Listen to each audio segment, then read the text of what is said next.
Hey, welcome back to the New Metal Albums Vault, my favorite records from the first full week of April.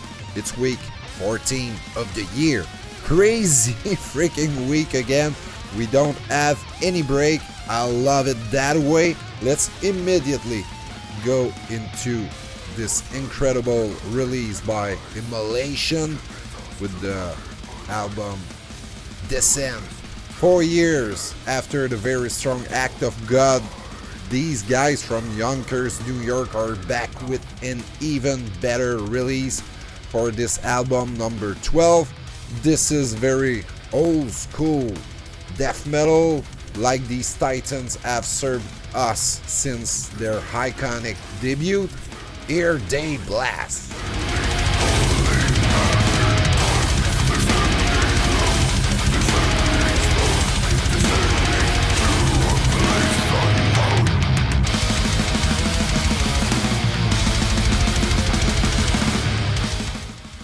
No compromise, all the songs are presented with authority. The drumming by Steve Shellety is the foundation of all the track. I think he's creative, he's able to bring to life slower parts that are very engaging, and he will unleash the fury with a lot of speed to surprise the listener along the road.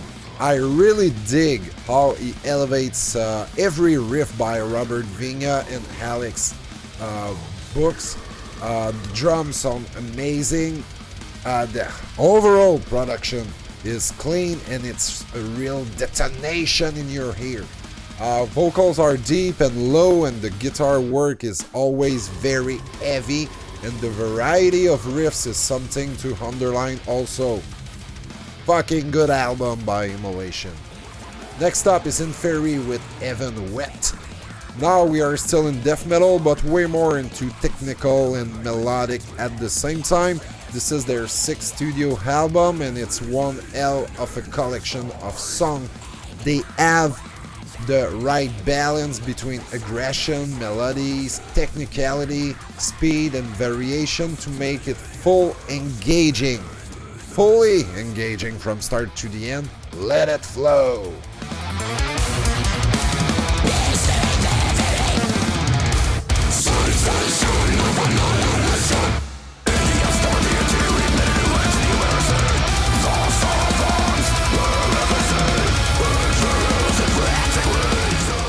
This new music by Inferi is still growing on me, and I know for sure I will like it way more by the end of the year because of its grand complexity without being too busy or overwhelming at the same time.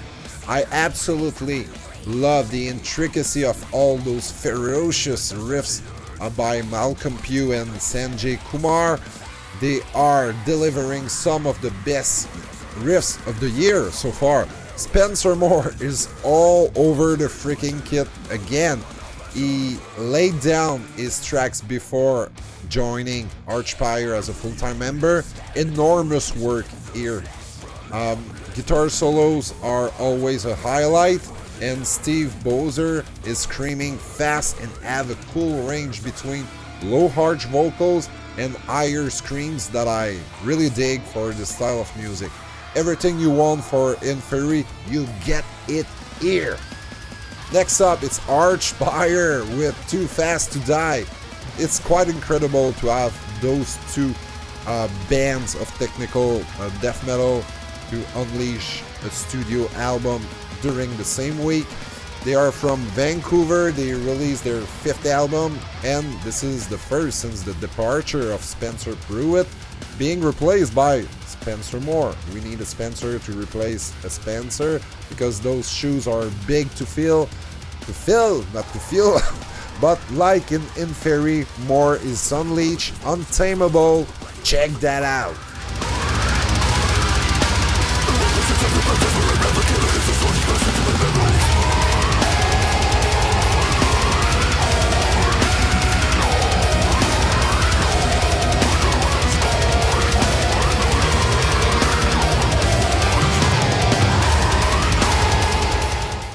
This new record is totally in the same vein as this predecessor. They are leaning towards a more melodic approach while keeping the pedal to the metal. They are not changing riffs as often as on Relentless Mutation, for example, but they are working their ideas and a little bit more, and they have a way of presenting most of those ideas. So the songwriting is really great at the same time, maybe even better. The transitions are more fluid, it breathes just enough with calmer, clean guitar parts and some great build-ups that will come your way.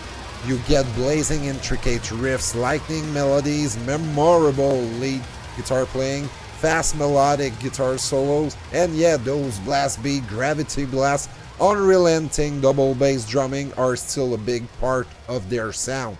Vocals are laser fast in the delivery, that's totally nuts. Basically, wonderful job by everyone in the band. Next up, we are changing style completely with Lunar Shadow with the Pale of a Past World from Germany. This band released their 4th album. I was hooked instantly with that cover art by Guy Worley.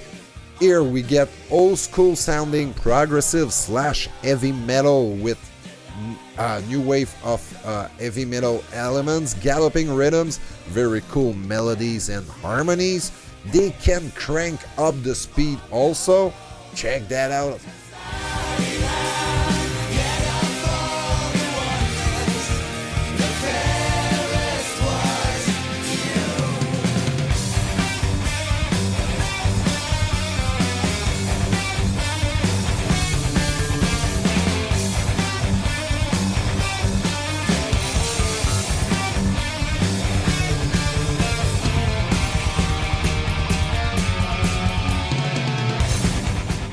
It's an incredible release, to be honest. I think this has really something special going on, and it starts with the vocal of Max Beerbohm, which is pacey, nonchalant, gritty at times, and delivers a lot of emotion while doing that. On this album, he almost did everything except the drums.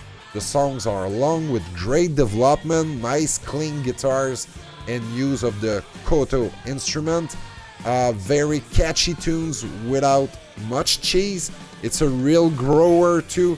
Every single time I'm listening to this album, it becomes better. Next one is back into death metal. Vomitory with In Death Throes. Old school death metal from Sweden. They made a comeback with a new album in 2023 after 12 years without releasing anything. This is their 10th studio album, and this is a bang. See for yourself.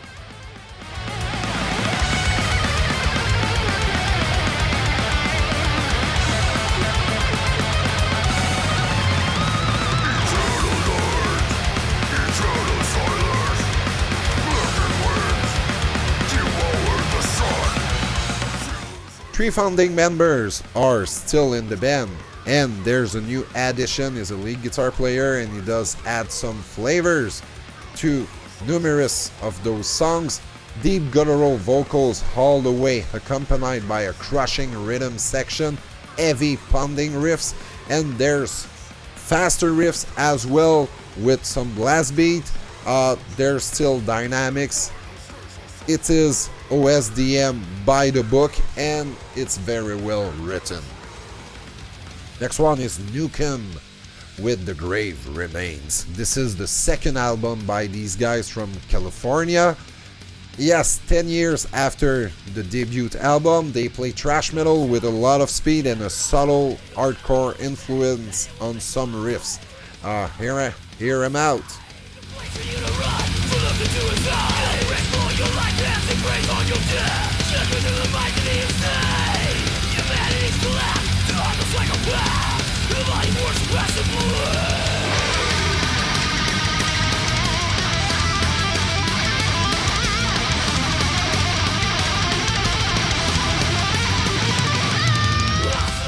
There's a lot of Whole Slayer in their sound on the fast way to deliver all those fast-picking riffs.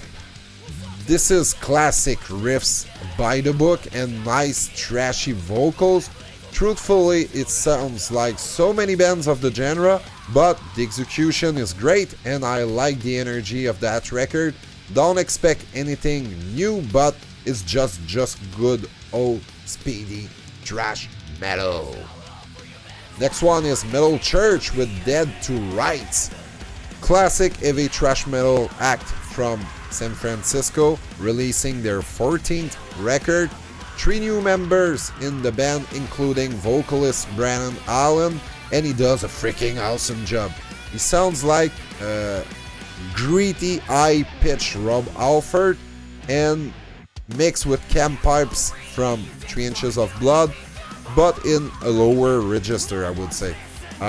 Killer voice. Frankly, all the songs are good to very good, nothing incredible, but you don't get bored neither. My only complaint will be the songwriting is really similar from start to finish, still a banger.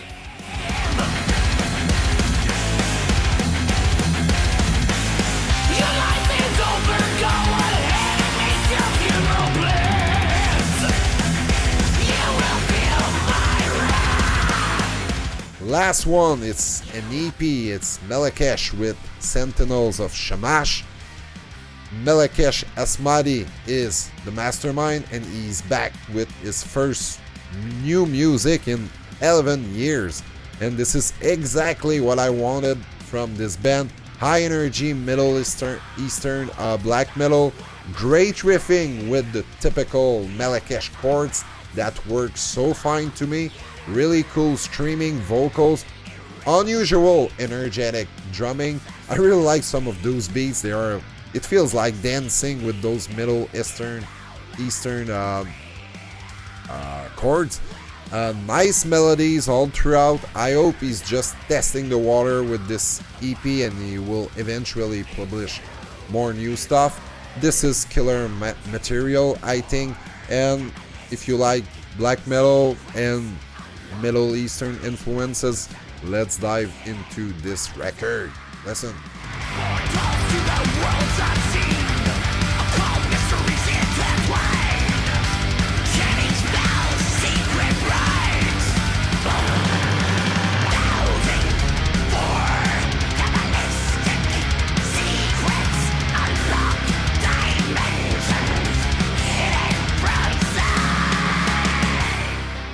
Finally, did you know about all those records? What was your favorite new album from week 14 of the year? What a colossal week again in metal, and more to come for sure.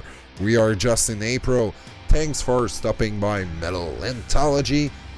Destroy that subscribe button if you didn't do it yet, and you'll be part of this metal gathering, sharing about our passion for metal. Keep listening to this style of music because whatever you're doing, it's always way more interesting while blasting metal. Give those records a shot. Ciao.